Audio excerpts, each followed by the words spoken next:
On the 20th of September 2001, former President of United States of America, George Bush, declared what became known as the War on Terror on Iraq and Afghanistan, stating that, I quote, "It will not end until every terrorist group of global reach has been found, stopped, and defeated."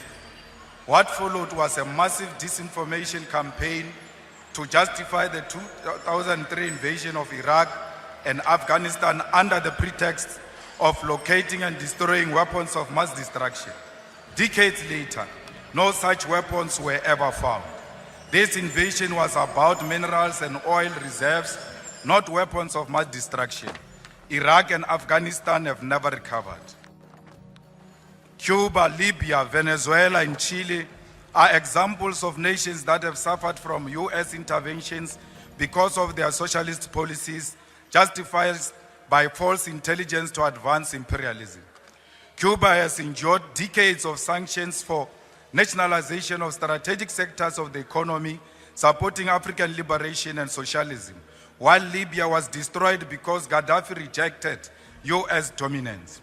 We raise these historical facts because history must guide us in everything we do. When Donald Trump declares that, I open quote, "bad things are happening in South Africa," without evidence, we must not assume that the USA is misinformed.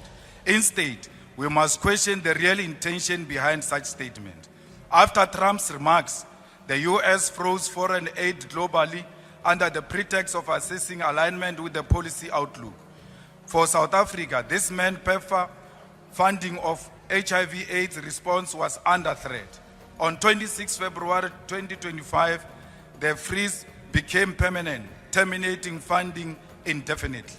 The US aggression towards South Africa is nothing more than Israel's revenge for our moral stance in support of Palestine. Meanwhile, some of us have been labeled international criminals, a designation used before the West assassinates those who opposed its agenda. Before invading the nations, the US always fabricates human rights violations to justify intervention. Today, same tactics are being used against South Africa.